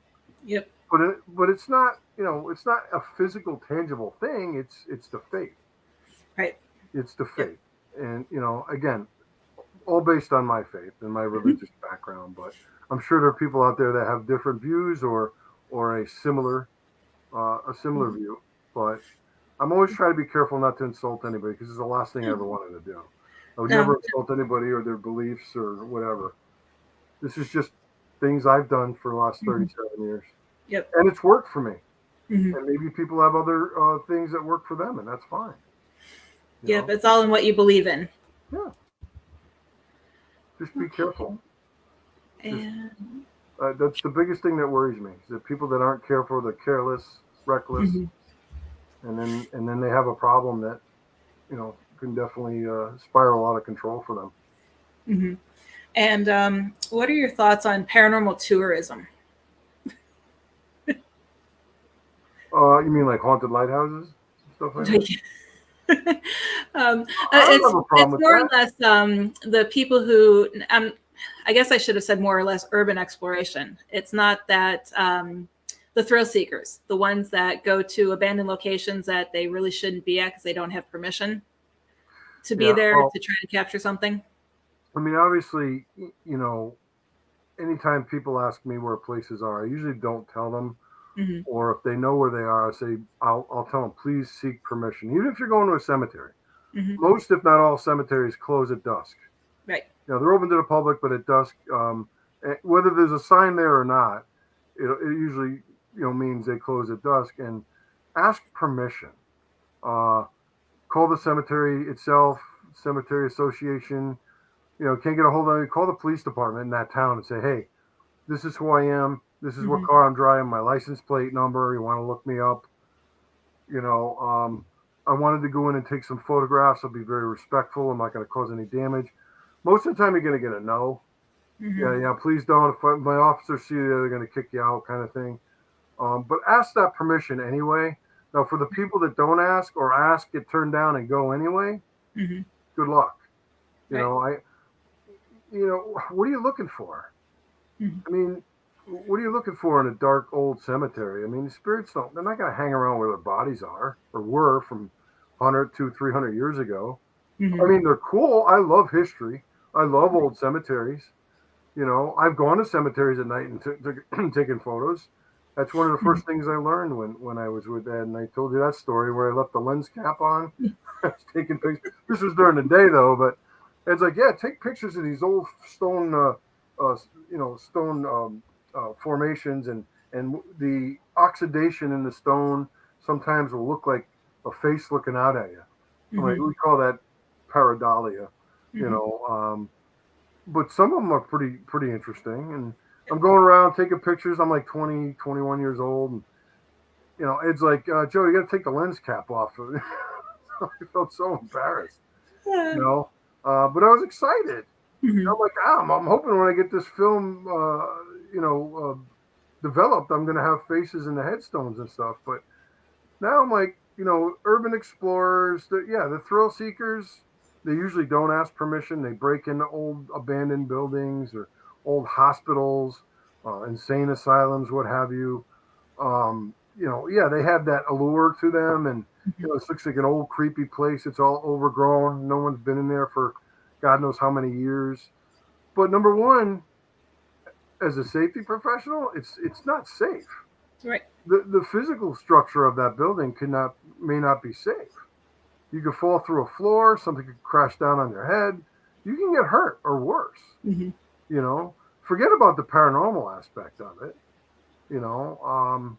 I don't agree with it. I don't agree with doing it. And this is because I do things differently. Hmm. I do things to help people. I've told you many times, I want to help people and I want to educate people. Hmm. I don't need to go around, I don't have the time anyway, but I don't need to go around finding old haunted places, breaking in, climbing over fences. I'm too old for that, too fat for that. And then go in there, and especially alone. So people should never go places alone. And there are a lot of things out on YouTube where you see people by themselves, Hmm. or at least they project themselves as being alone. I don't know if they have somebody else with them filming them, but no, I frown on that. I think that from a safety aspect, it's not a good idea. You don't know if there's going to be someone in there, maybe a homeless person is living there, and they could attack you, rob you, beat you up, hurt you, kill you. Hmm. I mean, people need to think about all this stuff before they go in and try Right. to do this stuff. I mean, think about your personal safety. Forget about the paranormal aspect of it. Uh, Although, with all that being said, I have watched YouTube videos and seen a lot of interesting things and say, well, if that's real, that's interesting, but I have questions. Hmm. You know, bricks flying, you know. A lot of this stuff is probably staged, but then it's presented as real. Hmm. Well, this is a recreation. Well, if it's a recreation of what you think you saw, you should Right. say that. Yeah. Don't film it, film the recreation and tell people that this is what we caught while we were there. Hmm. That's just lying. Let's just call Yeah. a lie a spade a spade. It's a lie. Hmm. And usually it's for some kind of gain, whether it be monetary gain or boosting your ego or your fame factor or something like that. Yeah. People that do it, to each his own. God bless them. That's not what I do. Yeah. And if people are looking for that, then don't call me. Hmm. Yeah. I've turned down more TV shows than I've been on because I'm not interested. I'm not interested in some snot-nosed 25-year-old producer telling me what to say or where to stand. Or, well, we want you to do this. We're going to do this. We're going to tie fishing line to this. Believe me, it's happened. Hmm. You're going to Yeah. tie fishing line and then you're going to promote it on television or whatever, that this really happened. Hmm. Just, I mean, how many of the people out there that are real paranormal investigators, how many times have they seen that happen Hmm. where things are just basically faked? Right. Because if you're on a TV show and you're out filming in a location for a couple of days and you're under pressure to make episodes that are palatable to your viewers and believable, Hmm. how many times have you been on cases where nothing's happened? Right. Yep. How many caves and tunnels have you sat in going, okay, I'm here. Oh, anybody want to talk to me? I mean, you'd sit there for hours and days and nothing will happen. Hmm. Well, are you telling me just because you go out there with a film crew and a sound crew and a lighting crew and everything, that's when stuff happens? Yep. I mean, come on, Yeah. don't insult my intelligence. It doesn't It's work that way. it's like when we were filming for the TV pilot up in Goldfield, and we were at the Florence mine. And with the film crew, very little happened when they were with us. But the minute they packed up and went to their hotel, we had activity after activity at night. Sure, it could happen. I'm not saying it can't happen, Yep. It but was it's like not going to happen nonstop. on cue. Right. Yep. It's like, okay, cue the ghost. And it's like they knew the minute the film crew left for the day, that's when they all came out. Yep. And I'll tell you what else grind my gears is, say something does happen. Hmm. And either, number one, they run away because they're frightened. Like Dude Run, like the old ghost hunters show, Dude Run, and then they made a whole marketing campaign about that. That's not funny. Right. That's not funny to me. But there was a show I watched recently where they allegedly caught something in the distance, and then they left it at that. I'm like, well, what? I'm screaming at my TV, and my wife's like, what are you yelling at? Who are you yelling at down there? I'm like, go after it. Hmm. You see Bigfoot? This drives me nuts. Oh, you got me. Now you opened the can of worms. These Bigfoot videos, they're always shaky and blurry and from 1,000 yards away. I see a Bigfoot walking through the woods. I got my 45 on my hip. I'm going after it. Hmm. All right. I don't, I'm going after it. I mean, that's the money shot right there. You get an interview with a Bigfoot, but they're always, even these ghost videos, it's like you'll watch them and like, wow, that's interesting, and then it cuts off, and they'll say, oh, we haven't been able to contact this person or whatever. I'm like, well, and I'm like, what happened? Show me more. And then that's it. They just, Right. they leave you, and that's their intention. Mm-hmm. To leave you, you're going to believe what I've shown you, but you're not going to get any answers. Mm-hmm. But it drives me nuts. I'm like, especially with the Bigfoot thing, because I'm into the Bigfoot thing. Mm-hmm. But I'm like, well, why haven't they found a body yet? Yeah. Why we haven't gotten like concrete evidence where, things 10 feet from you, like Mm-hmm. the Patterson film from the 60s. I mean, that's pretty cool. Right. I mean, Yep. I don't know what it is, but it doesn't look like a guy in a monkey suit. Mm-hmm. Not for that era, but it's like, well, why didn't you walk after it? Follow it home or something. I don't know. I get all fired up. I need a drink. No. Well, not a real drink. Powerade. 0, because I'm fat. Yeah, Bill just sent me the photo from the convention last year with all of us with the Ghostbusters. Oh, I love that. And the Stay Puft Those guys Marshmallow are Man. really cool. They were really cool. That I got no problem with, because that's fun. Mm-hmm. Yep. That's fun. Yeah, I actually want to reach out to them and actually take them dressed in their full gear to a location to investigate, just to see what type of activity we get. No wrong with that. Look, I'm not opposed to people doing public investigations as long as they're billed as entertainment. Mm-hmm. You Yep. can't have 100 people investigating a place. Mm-hmm. And I mean, that investigation would be so, you just can't do it. There's too much energy there. Mm-hmm. You can't have 100 people. And let's say, well, for entertainment, we're gonna do a lecture, and then we're gonna go investigate, I don't know, the Hoover House or whatever, this old haunted inn or something. I like those; they're cool. But I'd like to be invited and go by myself or with Right. us or something. I don't want 100 people around. I'm actually doing one for my town here. We have an old train station that houses our adult education department. Mm-hmm. And every year they put on this lecture series that I do. And this year they asked me if I'd be willing to take a group of people. I think we're going to cut it off at 10. Mm-hmm. And I said, well, yeah. I said, but, the woman I deal with, Heather, I said, well, you need to be there because you know this building. I'll walk around with you. Mm-hmm. I'll tell people, take some photos of this, that, or but I don't expect to see or hear anything. Right. But going in, it's supposed to be a fun event. Mm-hmm. And I'll try to educate as much as I can, and I'm sure I'm going to yuck it up with everybody. But that's a fun thing. That's not a serious investigation.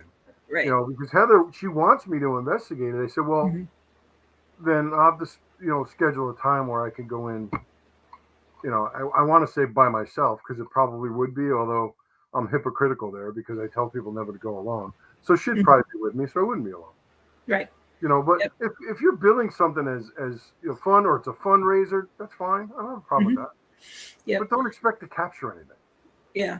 Yeah. I No, mean, my favorite is when you go in with another team asks you to come investigate with them because they need help covering the building because it's so big, and you're on one floor and they're on another floor, but yet they whip out the spirit box at full volume, and you can hear it, 1 or 2 floors down, and it's like, well, there goes all my evidence. Yeah. Yeah. It would definitely that would definitely be a problem. Yeah. Yeah, and that's what people need to understand about these tours and stuff like that.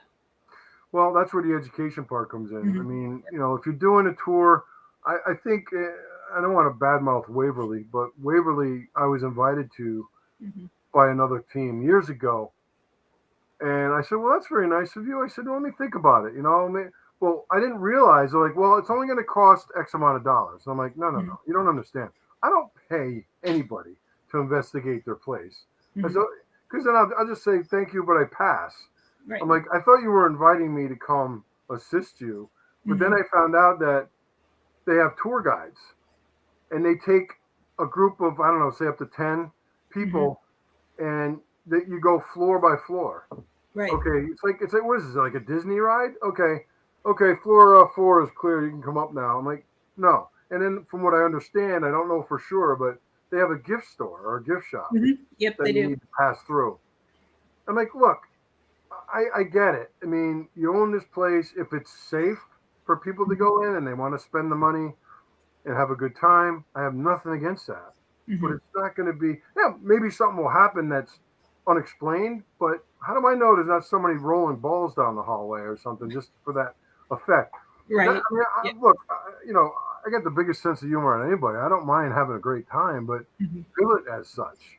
Don't say this is going to be a serious investigation and tell me I got to go with a group and tour floor by floor, and then you got to, buy a T-shirt at my or a coffee mug at my gift shop.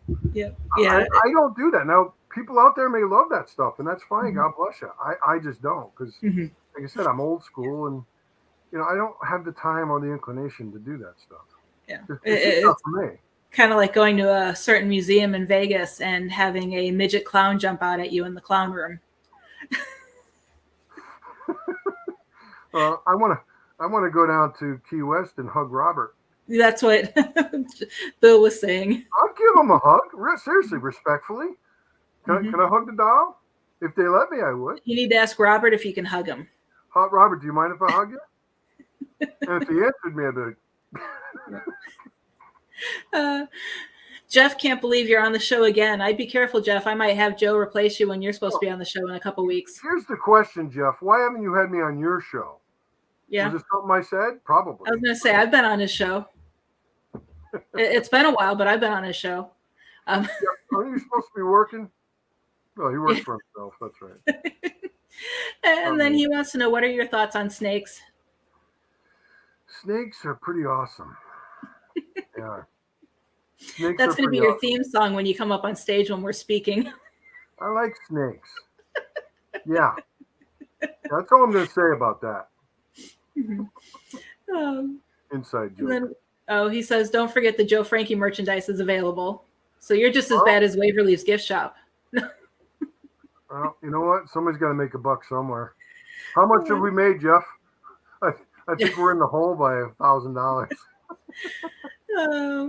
Bill's like, hey, wait, I've never been asked to be on Jeff's show. Bill says, don't feel bad. Basically, he's never been asked to be on Jeff's shows either. So, and Jeff says he just doesn't have time to do it anymore. I mean, what's up with that? I mean, Jeff, if I can host 3 shows a week, you could host 1 a month. Yeah. We don't have a show this week, do we, right? No, this week the radio station's taking the last half of the week off. And then next week, we're good with the kids, I think. Yep. Aiden's all ready for it. Yeah. Well, the girls said they would. I'm like, don't back out of me because you'll make me look a fool. So for people that don't know, on our show, a week from Thursday, we asked our children, our adult children, to come on. And I guess the theme is going to be, what's it like to be the child of a paranormal investigator? Yep.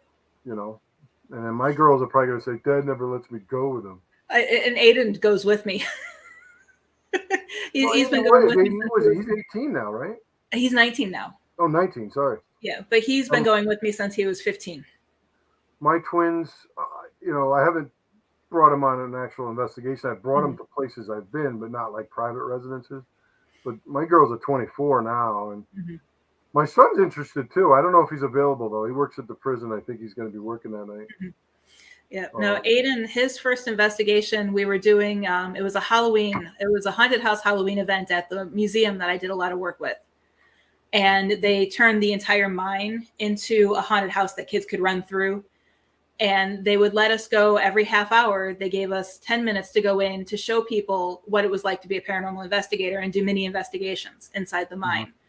And Aiden was going in with everybody. And one of the investigators that I work closely with back in Vegas, he told Aiden, before we go in, remember to ask out of the box questions. And when he came out, Aiden was the only one who got responses, but he was asking questions like, is a tomato a fruit or a vegetable? Is the earth round or flat? He's throwing things out there, and he was getting responses. It was kind of interesting. You made a good point, because, you could have a couple of people with you and maybe one person will get responses and nobody else will. Yep. Well, how come you're getting all this? I'm getting nothing. It's happened to me. I'm more likable than you. My buddy would get a lot of stuff and I'd get nothing. I'm like, I guess they don't like me. Right. Maybe they're drawn to certain people's energy. I don't know. I mean, again, questions we're probably never going to know the answer to in this lifetime. Nope. But that could absolutely happen. You Yep. know? And Jeff, your show is great. Jeff saying his show is horrible, but his Oh, show is no, great. it's not, We need to do another power hour. I tease the crap out of you, Jeff, but I love and respect you, and you have a great show. You do. But yeah, Jeff's a very, very good investigator. we need to Very do another smart guy. power hour, and this time I can drink, and we'll just need a different moderator. You know, it'd be great if we had a show like the Dean Martin roasts, Yep. and we were all on the dais, and we just took turns roasting each other. How many people would watch that? Let's take a We poll. need to do that at an event, like at Phantasm. Yeah, or we could do that.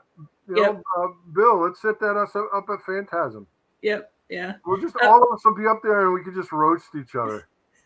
I guess I would be the favorite target, but that's all right. Yeah, we just need to make sure anybody who we have on the panel won't get upset with anything we may or may not say. Oh, come on. No, life's too short to get upset. I don't get so upset. You can say anything to me. I don't care.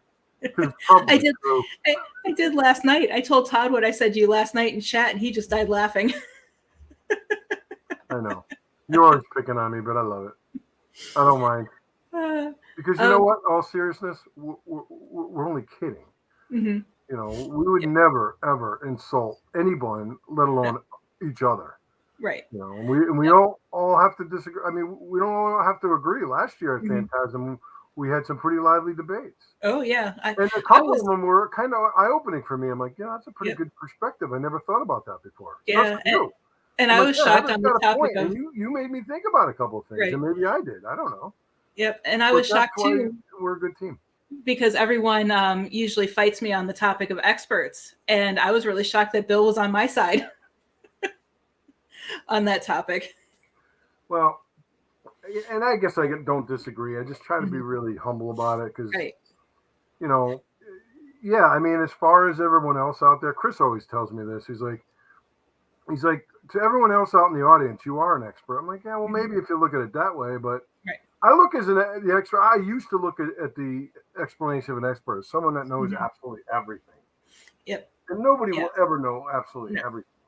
But maybe I've kind of changed that view since last year. So that's another thing I learned at Phantasm from you guys. I'm hoping that Jeff can make it this year. I'm going to twist his arm. Yeah. and Ken, I would love to have Padre there too. I need to find out if I'm even going, Bill. Hint, hint. You're going. You can sit with me. It's okay. You gotta go. I mean, you gotta get the band back together. Mm-hmm. But yeah, it's funny on the expert topic. I've actually been on radio or podcast interviews with other people from other teams, and they were called an expert by the interviewer, and they actually stopped the interview and corrected them. And they're like, "No, I'm not an expert." I'm like, "Why waste the time? Yeah. I would never call myself an expert, but I don't get upset when someone calls me one." No, but I see that a lot. I respect people because I've done that myself. I'm like, look, I don't know everything, but I know a lot. Mm-hmm. I know a lot. I know enough to get myself in trouble. That's for sure. Mm-hmm. Yep. But but on the other side of the coin, people that consider themselves experts when they've only been doing this for 3 or 4 or 5 years, 6 months. Yeah, you could learn a lot in that time. But when you got someone that's been doing it, 50 years, or 40, 35, 40, 50 years, give them a little bit, give them a little respect, Mm-hmm. Yep. I respect everybody. I don't care if you've been doing this for 4 months or 40 years. Mm-hmm. Everyone is entitled to their opinion, their views. I've learned things from people that, wow, I never heard that theory before. Let me think about that, Just let's all respect one another and, not try to one up one another. I just hate that. Mm-hmm. And the haters because so-and-so has made a TV show or this one made it on Netflix or something. And I sit there and go, well, I never seen this person before in my life, but I don't know everybody, but, just learn from one another, try to be humble.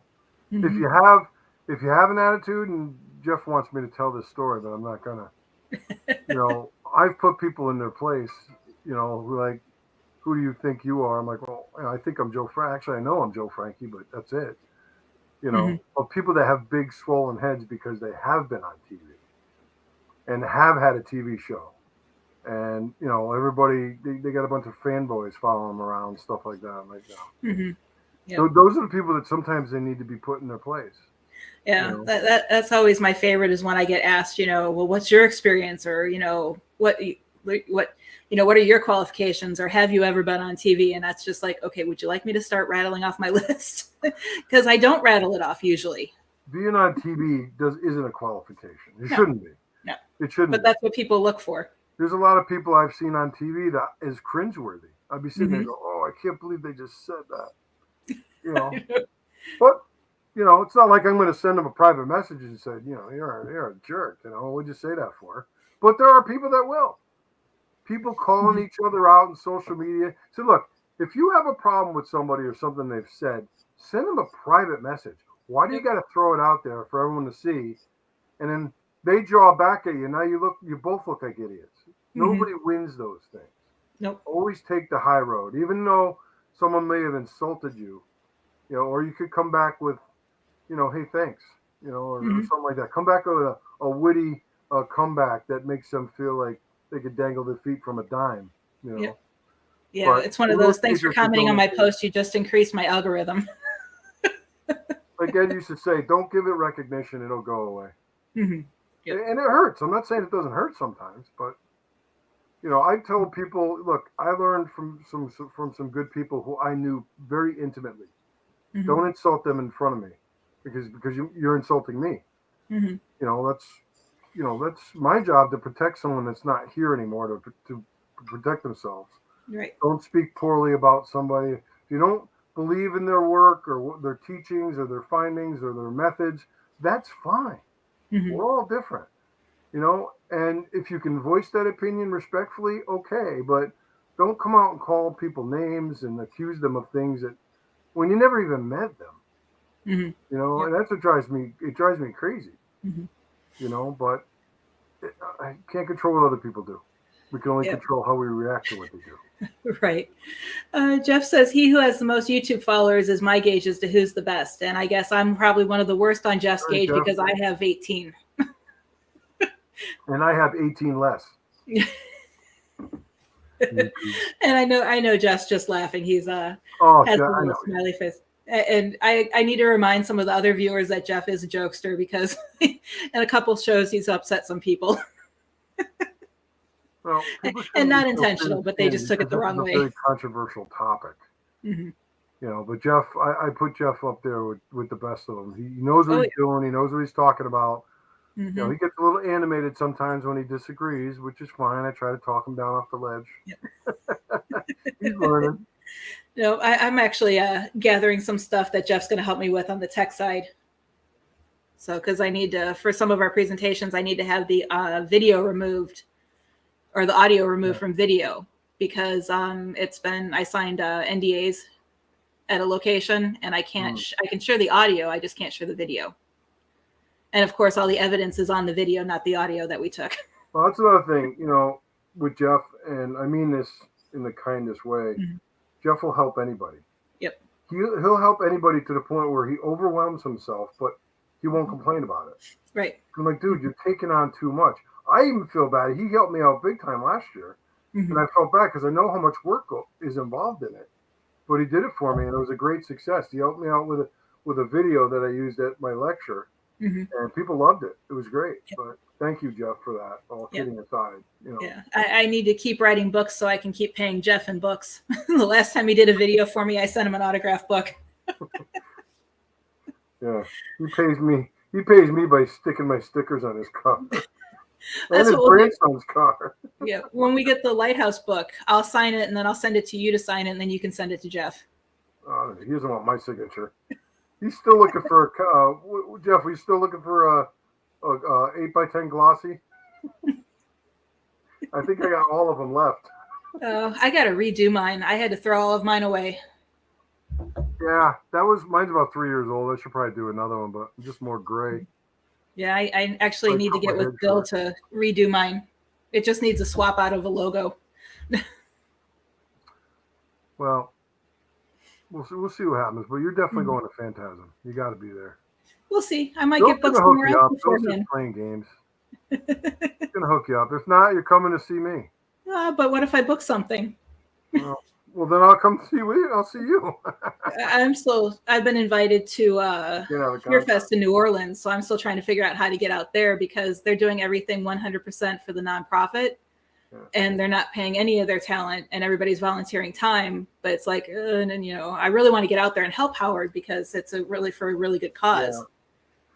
Yeah. You know, yeah. I mean, I've done that for many years and gone places on my own dime, and it's not that I really care. It's just it gets to the point where you can't afford it. I mean, I'm retired now, and it's, you know, you got to watch every penny. The prices going up and everything. It's just really tough.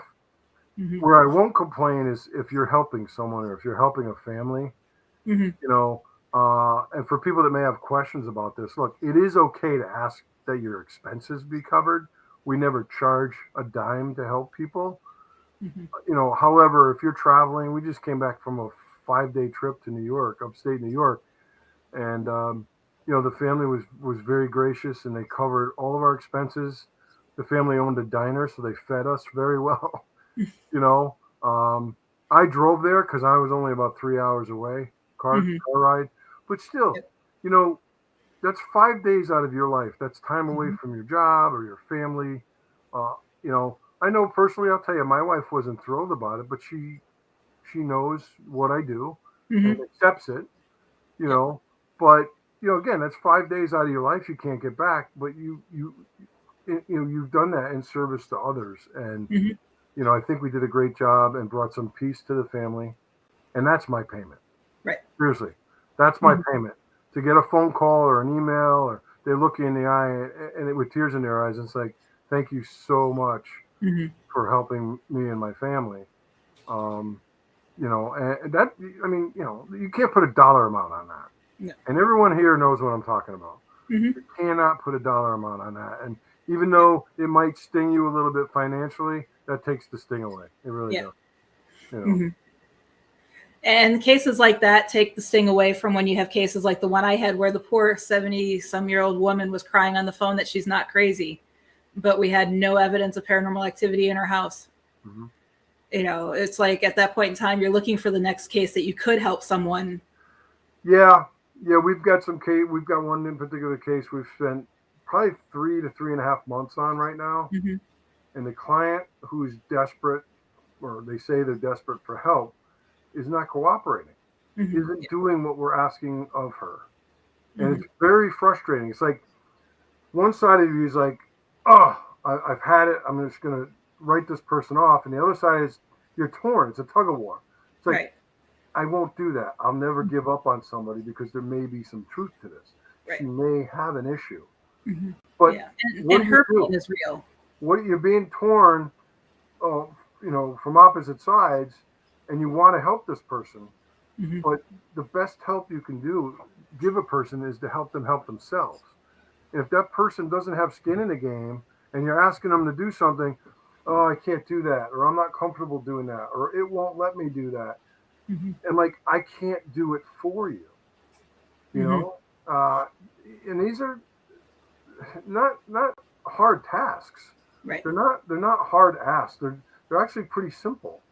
But you know, if you know, they're like, well, can you come here and bring me here? Can you bring me to the church? I can't go into the church. I'm like, well, technically, physically, yes, I could, but I've got to go home. So you can spend days, weeks, months, years in someone's home helping them investigate. You got to be careful because eventually you're going to pack up and go home, and you don't want all holy hell to break loose because you stirred the hornet's nest. You know, and that's what a lot of inexperienced people and groups do is they'll go in, they'll stir up a hornet's nest, and then, you know, holy crap happens after they leave. And then what are you doing? And now they're mad at you because of what something you did or said caused activity to spike, and now I got to live with this. You got to be careful there. You know, that's why you don't go in like gangbusters, and you don't go in like some tough guy. Like, oh, come on, if this is the gates of hell, why don't you rise up and get me? It's gonna happen. Trust me. It's gonna happen. Just not until you're at your weakest point. When you're at your most vulnerable point, it's gonna strike. And it's gonna sit there and go, ha ha, you know, you asked for it. You got to be careful what you say, even if it's all for show. Right. Which actually makes it worse, in my opinion. But yeah. Yep. I'm sorry. We're probably out of time, aren't we? We are. I didn't even realize what time it was. Time goes by fast. We're always out of time when I'm talking. It is. And we didn't even take our second commercial break. And I pissed off. Sorry, Todd. But Todd did comment earlier in the private chat regarding the roast. He's like, now that is a fun idea. We can set it up as a webinar through the radio station. I mean, I think it's a good idea. If you guys all agree, I think that works. We've got a bunch of people we could ask. Yep. Yeah, I'll work with Todd on that one and see what we can come up with and who we can get on there. But thank you again, Joe, for joining. Always a great time chatting with you. It's been my honor, really. I love talking to you. You're my sister from another mister, I'll tell you. But definitely thank you, everyone, for watching. Next week, we will be joined by Father Kenneth Torres. He'll be talking about his new book and some of his recent experiences that he had. And I believe the week after that, we have Jeff Schlachter on to talk about his stuff. Like he just says, he uses the Gates of Hell question as his opener for investigations, just to cut to the chase. So we'll be making some jokes and having fun with everybody that's coming on the show. But we always do. Guys know we take things seriously when we're actually out there investigating and helping others. But again, thank you, everyone, for watching. Thank you, Joe, for joining us. And God bless everybody. I love you all. See you next week. Bye. Bye. The truth is here and now on WLTKDB Talk Radio at WLTKDB.com.